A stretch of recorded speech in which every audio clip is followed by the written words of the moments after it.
بسم اللہ الرحمن الرحیم۔ علامہ اقبال کہتے ہیں خدا تجھے کسی طوفان سے آشنا کر دے کہ تیرے بحر کی موجوں میں اضطراب نہیں۔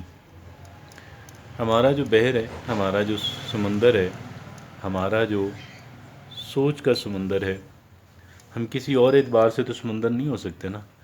ہمارا جو سوچ کا سمندر ہے اس کے اندر اضطراب نہیں ہے۔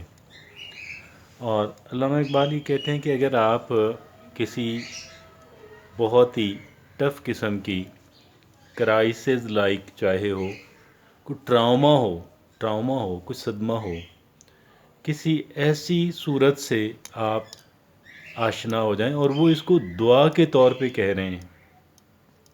کیسے کہہ رہے ہیں؟ دعا کے طور پہ۔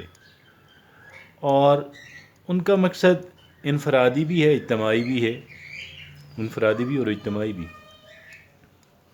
ہم تو چونکہ اجتماعیت کے اندر بدقسمتی سے انفارچونیٹلی ہم زیادہ انٹرسٹڈ نہیں ہیں، اور شاید ہماری ذلت اور رسوائی جو ہے وہ اسی کے سبب بھی ہے کہ ہم بہت سیلفش ہو گئے ہیں۔ We have become very selfish. اور اس سیلفشنس کے اندر کیا ہے؟ اب آپ یہ دیکھیں کہ کہیں پہ بھی کچھ لوگ کہیں پہ پھنسے ہوئے ہوں، وہ ٹریفک جیم ہو سکتا ہے، وہ کسی اور طرح کا مسئلہ کسی آفس میں کسی جگہ پہ ہو سکتا ہے، تو وہاں پہ لوگ کیا کرتے ہیں؟ what the people do is instead کہ وہ کوئی ایسی بات سوچیں کہ یار ہم سارے اس سے نکل جائیں، لوگ ایسی بات سوچ رہے ہوتے ہیں کہ میں یہاں کیسے لوگوں کی نظروں سے بچ کے میں نکل جاؤں، میں اپنا کام کر کے، یا مجھے اگر یہاں سے نکلنا ہے، مجھے یہاں سے اسکیپ ہونا تو میں ہو جاؤں۔ یہ اس لیول کی سیلفشنس جو ہے اور اس لیول کی آپ بے حسی کہہ لیں، وہ ہمارے اندر پائی جاتی ہے۔ یقین جانیے گا کہ ٹریفک پھنسی بھی ہو، ٹریفک کو نکالنا آسان ہے، اپنے آپ کو نکالنا مشکل ہے۔ یعنی دیکھیں نا، لوگ کئی لائنیں بنا لیتے ہیں، کئی لینز بن جاتی ہیں، اور اسی وجہ سے ٹریفک بند ہوتی ہے۔ اور لینز کیوں بنتی ہیں؟ کہ میں نکل جاؤں، ادروائز تو کوئی ریزن نہیں ہے۔ اپنی لین میں لگے رہیں، سلو موو آپ کریں گے نا، آپ کی موومنٹ سلو ہو جائے گی، لیکن آپ نکل جائیں گے۔ اور جب آپ سمارٹ بنتے ہیں، انٹیلیجنٹ ہم بنتے ہیں، جب ہم کلیورنس اور سیلفشنس کا اظہار کرتے ہیں کہ میں نکل جاؤں دوسری لین سے، تیسری لین سے، ساری ٹریفک جیم ہو جاتی ہے، ہم بھی وہاں پھنسے رہتے ہیں۔ اسی وجہ سے آپ یہ دیکھیں، ہمارا جو وطن عزیز ہے، ہمارے اس ملک کے اندر کیا ہوا ہے؟ وٹ ہیز ہیپنڈ کہ وی آئی پیز نے پہلے اور پھر وی آئی پیز نے اپنے مسائل حل کیے ترجیحی بنیادوں پہ۔ اور حالانکہ اگر ان کی سوچ اور فکر یہ ہوتی کہ ایسا سسٹم بنائیں کہ سب کے مسائل حل ہوں، تو کیا ہی بات، ہمارے مسائل 75 سال تو ہو گئے نا، کب کے حل ہو چکے ہوتے اگر ہماری اپروچ، اگر ہمارا سٹائل ڈیفرنٹ ہوتا، اگر ہمارا سٹائل یہ ہوتا کہ ہم نے مسائل حل کرنے، سب کے مسائل حل ہوں، ایوری بڈی ایلس۔ اور ہمارے وی آئی پیز نے یہ نہیں سوچا، ہمارے وی آئی پیز نے نہیں سوچا، اور ہم نے ایسے ہی لوگوں کو وی آئی پی اور وی آئی پی بننے میں مدد دی، کندھا فراہم کیا، ان کے ہاتھ مضبوط کیے کہ جن کی سوچ اور اپروچ یہ تھی، اور ان کو اس لیے شاید کیا کہ یہ میری ہیلپ کرے گا، میری برادری کی، میرے فرقے کی ہیلپ کرے گا۔ ہم نے یہ نہیں سوچا کہ یہ کوئی ایسا بندہ لے کر آئیں کہ جو پورے سسٹم کو جو ہے وہ چلائے، اور پھر جب قوم سلو ہو، جب قوم کے مسائل ہوں، تو وہ بھی انہی مسائل کا شکار ہو۔ جب بجلی جائے تو اس کے گھر سے بھی جائے، جب بجلی کی لوڈ شیڈنگ ہو تو اس کے گھر سے بھی ہو، اور جب کہہ لیں کہ ٹریفک جام ہو تو وہ بھی اسی ٹریفک جام کے اندر پھنسا ہوا ہو، جب آٹے کی دشواری سب کو مشکل ہو تو اسی کو بھی مشکل ہو، ہے نا۔ ہم نے اس طرح کا کام نہیں کیا.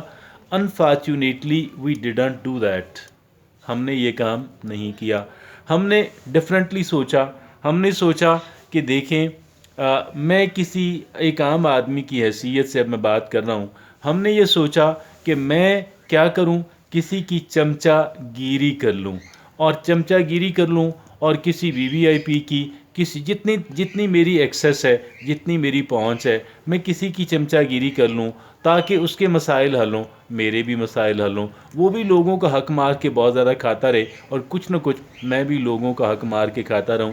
یہ وہ سوچ تھی, یہ وہ اپروچ تھی کہ جس کی وجہ سے پاکستانیوں کے جو مسائل ہیں وہ حل نہیں ہو سکے. مجھے یہاں پہ یاد آتی ہے سیدنا ابو بکر صدیق رضی اللہ تعالیٰ عنہ, جب ان کو خلیفۃ المسلمین جب بنایا گیا, صبح کام پہ جا رہے ہیں اور اپنی تجارت کرتے تھے, بہت اچھے تاجر تھے, تو ملے سیدنا عمر. پوچھتے ہیں ابو بکر کدھر جا رہے ہو؟ کام پہ جا رہا ہوں. کام پہ جاؤ گے تو پھر باقی لوگوں کے کام کیسے ہوں گے؟ تو پھر کیا کروں, چھوڑو کام کو, تمہارا وظیفہ بھی مقرر کریں گے اور کام پورا فل ٹائم جو ہے وہ کام کرو. لوگوں کی جو آپ کی ذمہ داری آئی ہے کندھے پہ, آپ اس کو ادا کرنے کی کوشش کرو.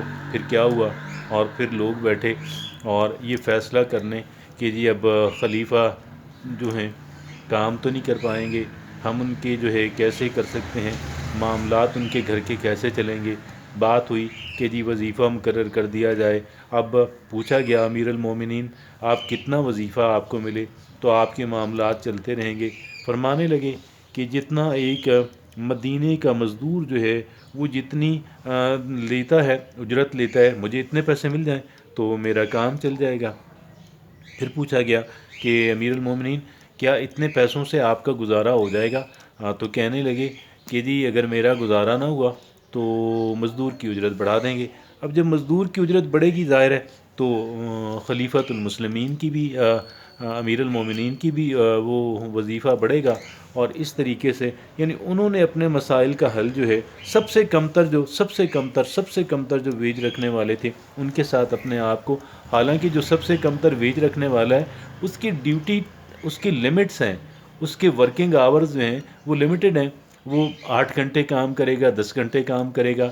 امیر المومنین جو ہے یہ 24 گھنٹوں میں لوگوں کا جو ہے وہ کہنے کو امیر المومنین ہے لیکن در حقیقت جو ہے وہ خادم ہے.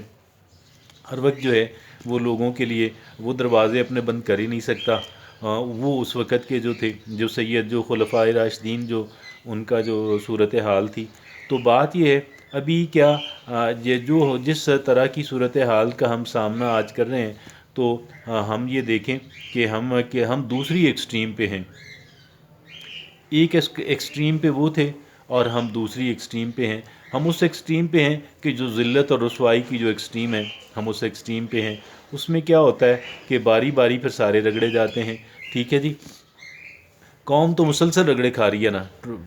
ایک جو کامنر ہے, جو ایک میں اور آپ جو ہم عام آدمی ہیں, ہم ہر وقت رگڑے کھا رہے ہیں. لیکن کیا ہے کہ جی وہ جو لوگ ہیں وہ وقتاً فوقتاً ان کو بھی پڑ جاتے ہیں, اور ان کو کس سے پڑھتے ہیں؟ اپنے سیاسی حریف سے جو ان کا نام نشان مٹانا چاہتا ہے, وہ پھر ان کو بھی سم ٹائم وہ بھی پھر سفر کرتے ہیں. تو اگر ہمیں ساری صورت حال سے اگر ہم نے نکلنا ہے تو ہمیں ان کو دیکھنا ہوگا جو سیدنا ابو بکر کے راستے پہ چلنے والا ہو. کون ہو سکتا ہے؟ آپ یقین جانیے گا ایک بندہ ہے ایسا, اور وہ جو 5 مرلے کے مکان کے اندر رہتا ہے, اس کا جو لیونگ سٹینڈرڈ ہے, اس کا لیونگ سٹینڈرڈ ایک عام آدمی کا لیونگ سٹینڈرڈ ہے. وہ سینئر منسٹر بھی رہا اور وہ سینیٹر بھی رہا, وہ ایک سیاسی جماعت کا سربراہ بھی ہے, اور لیکن یہ ہے کہ اس کے جو اثاثے ہیں اس کے وہ عام آدمی جیسے ہیں.